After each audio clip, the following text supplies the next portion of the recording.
제가 10월에 결혼을 했습니다. 인싸 분들은 결혼하고 나면 와이프를 전 여친이다, 이제 여자친구는 없다, 뭐 이렇게 표현을 하시던데요. 저는 와이프는 여자친구가 아니다 라는 표현에 대해서 좀 생각이 다르긴 합니다만, 그냥 인싸들끼리 정한 어떤 약속 같은 거니까요. 그런 표현에 따르면 저는 결혼을 해서 와이프는 있고 다른 여자친구는 없습니다. 개발자 도구는 필요할 때만 주먹구구식으로 써봤고요. 그런데 유튜브 페이지처럼 고수분들이 구축해 놓은 걸 보고 할 정도는 아니라서요. 둘 다 제 역량 너머의 것이라서 언젠간 공부하게 되면 한번 다루어 보겠습니다.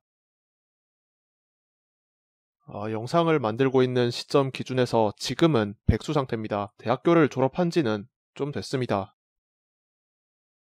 이거 둘 다 아직 제가 잘 알지는 못해서요. 설명을 할 수 있을 정도로 알게 되면 언젠간 한번 다뤄보겠습니다. 로깅은 이게 공부해서 다뤄봐야지 하고는 있는데 어떻게 설명해야 될지 감이 잘 안 와서 미루고만 있습니다. 좋은 설명이 생각나면 한번 다뤄보겠습니다. 답글 질문에 대한 답으로는 이 답은 이 질문이랑 좀 어긋날 수도 있긴 한데 혹시나 원하시는 답변이 아니면 죄송합니다.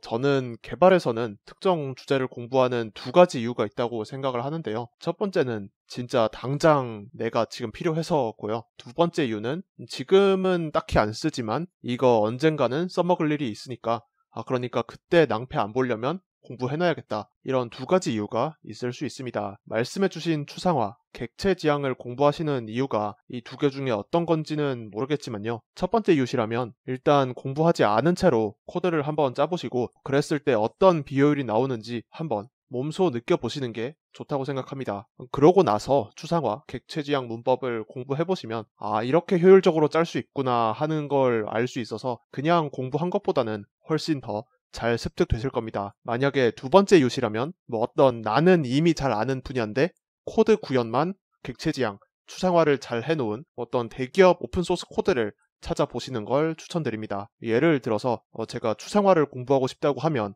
저는 딥러닝 공부를 좀 했어서 대충 딥러닝 하는 코드가 어떻게 돌아가는지는 알고 있는데요. 그러면 이제 대기업이나 큰 집단에서 만든 코드를 보면 나머지는 좀 이해가 되는데 추상화에 대한 부분만 좀 왜 굳이 이렇게 건방져 보이게 이따위로 짜둔 거지 싶은 부분이 있을 거고요. 이제 여기서 잘 모르는 문법이나 코드 짜는 방식, 이런 것들 보면서 왜 이렇게 짰는지 공부하시면 당장은 이게 이해가 안 되고 잘 안 받아들여지더라도 나중에 이걸 내가 다시 짤 때는 이 코드가 기억이 나면서 어느 순간에 이 문법 그래서 이거 썼던 거구나 하는 순간이 조금씩 이제 생기실 겁니다. 답변이 잘 됐을지 모르겠네요.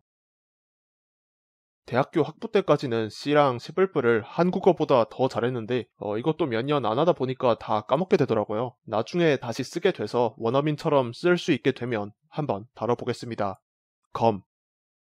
일단 제가 성이 임씨고요. 그리고 바뀐 채널명 뜻은 이게 제가 채널 운영을 하면서 종종 생각 들었던 게 코딩이 아니라 조금 더 IT 전반 아니면 약간의 과학이나 숫자놀이 이런 거 정도로 약간 더 확장된 주제로 이야기하고 싶기도 한데 예전 이름은 코딩에만 좀 국한된 느낌이 있었어서 그래서 좀 바꿨습니다. 그리고 굳이 이름이 커밋인 이유는 두 가지인데요. 첫 번째는 IT 쪽에서도 쓰는 단어인데 일반적인 단어로도 행동으로 옮긴다, 저지르고 본다, 저지른다 이런 게 제 성질이나 가치관이랑도 잘 맞는 것 같아서 그래서 이 이름을 골랐습니다. 근데 말하고 나니까 자의식이 좀 센 것 같네요.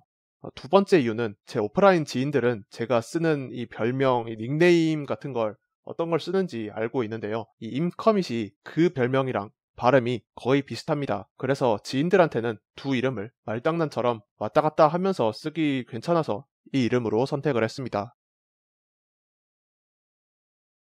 제가 영상 주제를 정할 때 단순한 문법 설명이 아니면 주제에서 기각하는 두 가지 요소가 있는데요. 첫 번째 요소는 그 개념을 이해시킬 만한 좋은 비유나 시각적 자료를 구성하는 전략, 아니면 기존 다른 영상들에는 없던 그런 좋은 설명이 없으면 주제에서 기각합니다. 두 번째는 설명 중간에 단순한 용어로 이렇게 퉁치고 넘어갔거나 비약을 했을 때 누군가가 그 부분을 두 단계로 더 파고드는 질문을 했다고 하면은요. 그 질문에 답할 수 있을 정도로 제가 이거에 대해서 알고 있지 않으면 주제로 다루지 않습니다. 이 두 가지 중에서 하나라도 좀 걸리면 영상으로 만들기가 좀 주저하게 되더라고요. 뭐 아니면 제가 공부를 더 하고 다루게 되는 것도 있고요. 그런데 말씀해 주신 PS, 이 프로그램 솔빙 분야의 주제들은 이 두 가지 기준에 어느 정도 좀 걸쳐져 있어서 기각되는 경우가 많더라고요.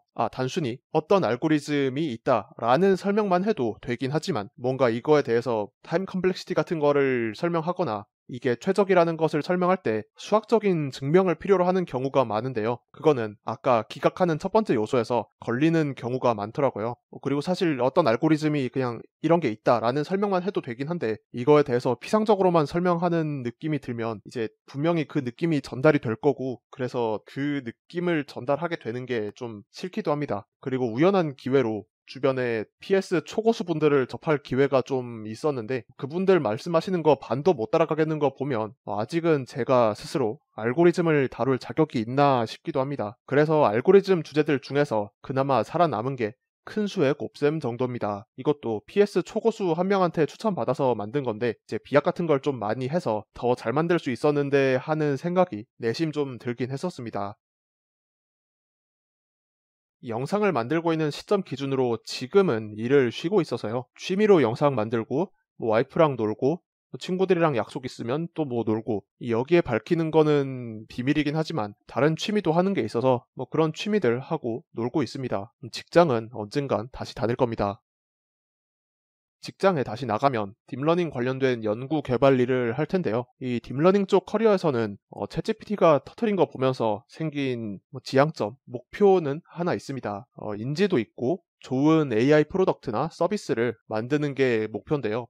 이거 내가 만들었다 라고 말할 때 스스로 부끄럽지 않을 정도로 기여도 했고 어디 가서 자랑스럽게 이야기하고 다닐 수 있을 만한 걸로 만들면 꽤 뿌듯할 것 같습니다. 까먹고 있었는데 기시랑 기타부도 멀지 않은 시일 내로 다루겠습니다. 과제를 대신해주는 거는 치팅이라서요. 힌트만 하나 드리자면 소티드 함수에 키 입력을 줘보는 건 어떨까요? 원래 영상 편집에는 흥미가 좀 있었습니다. 중학생 때는 카트 영상도 좀 만들었었고, 대학생 때도 취미 활동으로 좀 했었고요. 회사 다니면서 공부도 할 겸, 그리고 치고 싶은 드립도 생각나는 대로 마음껏 칠 수 있어서 뭐 그런 거 하려고 만들었습니다. 요즘 추운데 모쪼록 오렌지병 조심하시고요. 답변을 생각해 보니까 둘 중에 하나라기보다는요, 인과관계로서 습관처럼 궁금증이 생겨서 의도적으로 찾아본다가 가장 맞는 설명인 것 같습니다. 그리고 칭찬이랑 컨텐츠 의견도 감사드립니다. 저는 원래 학부 때는 C랑 C++만 썼었는데요. 파이썬은 대학원에서 딥러닝 공부하면서 쓰게 됐습니다. 지금은 일을 잠깐 쉬고 있지만 아마 근무하는 곳, 근무할 곳 다 파이썬을 주로 사용했고 아마 사용할 겁니다. 그리고 기업이 언어를 어떻게 쓰는 게 좋을 것 같다 하고 추천하는 상황은 제가 생각하는 일반적인 상황이랑은 약간 벗어납니다. 왜냐하면 만약에 기업이 파이썬에 이걸 이렇게 쓰면 좋겠다 이런 장점, 특징이 있다면요. 아마 제가 굳이 추천을 안 해도 자연스럽게 업계에 다 퍼졌을 것이기 때문입니다. 그리고 컨텐츠 의견 감사드립니다.